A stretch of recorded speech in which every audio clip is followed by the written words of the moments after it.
வெற்றி வாய்ப்பை இழந்திருக்கோம். எத்தனை சதவீத வாக்கு வித்தியாசம் தெரியுமா? வெறும் 3% வாக்கு வித்தியாசத்தில் வெற்றி வாய்ப்பை நம்ம இழந்திருக்கிறோம். எப்படி ஆட்சியை பிடிச்சாங்க? ஆட்சிக்கு வந்த உடனே தொலைக்காட்சியில பாத்தீங்க தொடர்ந்து என்னென்ன நடந்துச்சு. தினமும் பனிஷ்மெண்ட் மாதிரி கவர்னர் போய் சந்திச்சுட்டு வந்துட்டு இருந்தாரு. இன்றைக்கு இருக்கக்கூடிய முதலமைச்சர் போய் இன்னைக்கு கூப்பிடுவீங்களா, நாளைக்கு கூப்பிடுவீங்களா அப்படின்னு கேட்டுக்கிட்டே இருந்தார். ஏன்னா நம்பர்ஸ் இல்லை. அதன் பிறகு அதிமுக இருக்கக்கூடிய சில தலைவர்களுக்கு, சட்டமன்ற உறுப்பினர்களுக்கு தொடர்ந்து சோஃபா போச்சு. சோஃபா பின்னாடியே முதலமைச்சர் போனார், வால் பிடிச்சிட்டு போனார். அதிமுக தலைவர்களுக்கு மட்டும் இல்ல, நம்மளோட கூட்டணி வச்சுக்கிட்ட, நம்மளோடு சேர்ந்து தேர்தலில் வெற்றி பெற்ற சில கட்சி தலைவர்களுக்கும் சோஃபா போச்சு. ஆட்சிக்கு வர்றதுக்கு முன்னாடி என்ன சொன்னாங்க? ஊழலை ஒழிப்போம், ஒரு மாற்றத்தை உண்டாக்குவோம்னு சொல்லி ஆட்சிக்கு வந்தாங்க. ஆனா இன்னைக்கு வந்து என்ன பண்ணிட்டு இருக்கிறாங்க?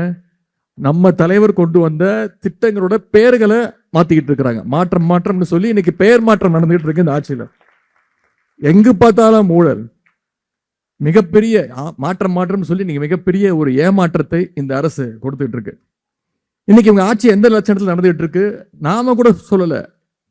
அவங்களோட கூட்டணி வச்சிருக்கக்கூடிய, ஆதரவு கொடுத்திருக்கக்கூடிய கம்யூனிஸ்ட் இயக்கத்தோழர்கள் அவங்க இன்னைக்கு குரல் கொடுக்க ஆரம்பிச்சிருக்கிறாங்க. இந்த ஆட்சியுடைய அநியாயத்தெல்லாம் பேச ஆரம்பிச்சிருக்கிறாங்க.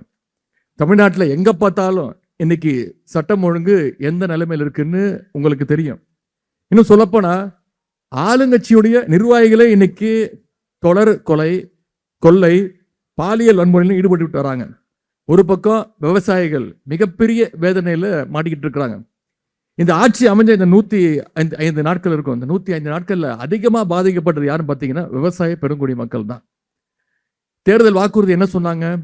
வாங்கின பயிர்க்கடன் அனைத்தையும் தள்ளுபடி செய்வோம், ஆட்சிக்கு வந்து அடுத்த நிமிஷம் எல்லாத்தையும் புரட்டி போடுவோம், முழு பயிர்க்கடன் தள்ளுபடின்னு சொன்னாங்களா இல்லையா?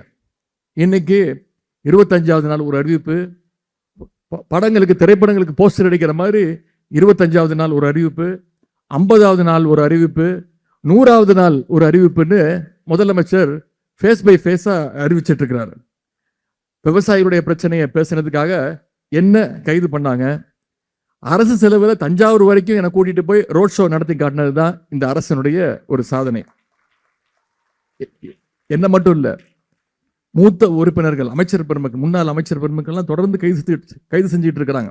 அது மட்டும் இல்லை, இந்த ஆட்சியாளருடைய கண்களை உறுத்துறது இன்னைக்கு இளம் தலைமுறையினர் நிறைய பேர் நம்முடைய தலைவர் பக்கம், நம்முடைய கழகத்தின் பக்கம் ஈர்க்கப்பட்டு வராங்க. ஜென்சி தலைமுறையினர் வராங்க, தொடர் கூட்டங்கள் நடத்துறாங்க.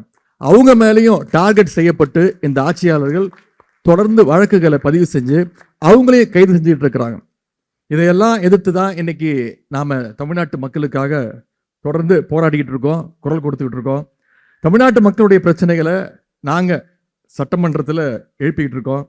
அதுக்கு முதலமைச்சர் ஏதாவது ஒரு கேள்விக்கு பதில் சொல்றாரான்னு நீங்க யோசிச்சு பார்க்கணும். ஒரு அமைச்சரவையில் கிட்டத்தட்ட ஒரு 30 அமைச்சர்கள் இருக்கிறாங்க. ஆனா இந்த அமைச்சரவையில் பார்த்தீங்கன்னா வெறும் 3 அமைச்சர்கள் தான்.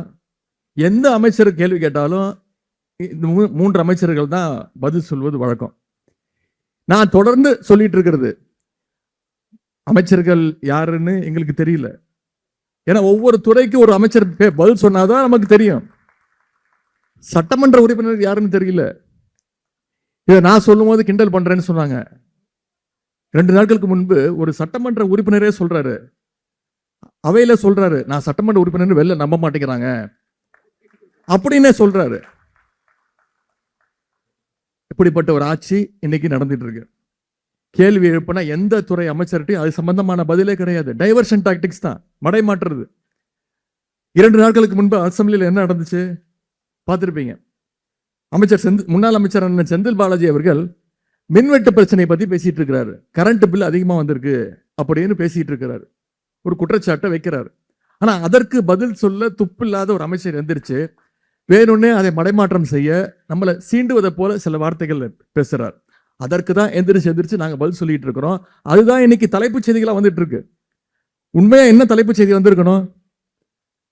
திமுக குரல் கொடுத்துச்சு, மக்கள் பிரச்சனை, மின்வெட்டு பிரச்சனைக்கு பதிலாக அதன் சம்பந்தமா திமுக குரல் கொடுத்துச்சு, அசம்பிளியில பேசுச்சு, என்ன பதில் சொன்னாங்க இந்த அரசு அப்படிங்கிறது தான் தலைப்புச் செய்திகள் வந்திருக்கணும். ஆனா அன்னைக்கு என்ன தலைப்புச் செய்தி வந்தது? உதயநிதியும் அமைச்சரும் மோதல். இது வந்திருக்கணுமா? இதை யோசிச்சு பாருங்க. வெறும் இந்த அரசு அமைஞ்சதுல இருந்து முதல் நாள்ல இருந்து முழுக்க முழுக்க டைவர்ஷன் டாக்டிக்ஸ் தான். நான் தான் அரசு சபாநாயகர்கிட்டே சொன்னேன், நாங்க ஒரு கேள்வி கேட்டா நாங்களே அசர்ற மாதிரி எங்களை திருப்பி கேள்வி கேட்கறீங்க. வெளியில பாக்குற மக்களுக்கு யாரு ஆளுங்கட்சி யாரு எதிர்கட்சின்னு புரியல. பொதுவா எதிர்கட்சி கேள்வி கேட்பாங்க, ஆளுங்கட்சி அதற்கான பதில சொல்லுவாங்க. ஆனா இங்க அவையில எங்களை பார்த்து ஆளுங்கட்சி கேள்வி கேட்கறாங்க, நாங்க உட்கார்ந்து பதில் சொல்லிட்டு இருக்கிறோம். கேள்வி கேட்டா கூட பரவாயில்ல, பதில் சொல்லிடலாம். பாட்டு பாடினா நாங்க என்ன பண்றது? சபாநாயகருக்கு தெரியல. ஆமா, ஏன்னா அவரும் பாட்டு பாடுறாரு. எங்களுக்கே சந்தேகம் வந்துருது, நாங்க சட்டசபைக்கு தான் வந்திருக்கோமா இல்ல சூப்பர் சிங்கர் நிகழ்ச்சிக்கு வந்திருக்கோமா? பொதுவா ஒரு அரசு நடக்கும் போது எதிர்கட்சிகள் ரொம்ப வேகமா பேசுவாங்க, நிறைய குற்றச்சாட்டுகள் வைப்பாங்க. அப்போ சபாநாயகர் எதிர்கட்சிகள் பேசுறத அவை குறிப்பில இருந்து தொடர்ந்து நீக்குவாங்க. ஆளுங்கட்சி இருக்கக்கூடிய அமைச்சர்கள் சொல்லுவாங்க, பதில் சொல்லுவாங்க, ரிக்வெஸ்ட் பண்ணுவாங்க, சபாநாயகர் அவர்களே தவறான வார்த்தை பயன்படுத்துறாரு, அவை குறிப்பிலிருந்து நீக்குங்க. ஏன்னா எதிர்கட்சிகள் மக்களுடைய பிரச்சனைகளை போய் பேசுறதா எதிர்கட்சி, அதற்காக தான் நாங்க போறோம். ஆனா இந்த அரசுல என்ன நடந்துட்டு இருக்கு, இந்த சட்டசபையில் என்ன நடந்துட்டு இருக்கு, தயவுசெய்து கூர்ந்து கவனிங்க.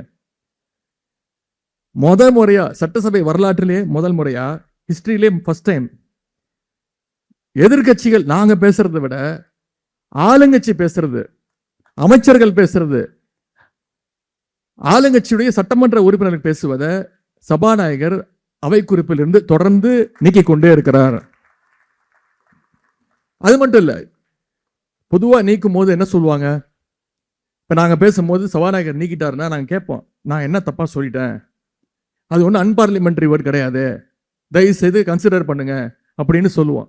ஆனா இப்ப இருக்கக்கூடிய அமைச்சர்கள் என்ன பண்றாங்க, பேசிட்டே இருக்கிறாங்க, பொய் குற்றச்சாட்டுகள் அவன் மேல வைக்கிறாங்க, வச்சுட்டு சபாநாயகர் கிட்ட அவங்களே சொல்லிடுறாங்க, நீக்கிருங்க நீக்கிருங்க அப்படின்னு.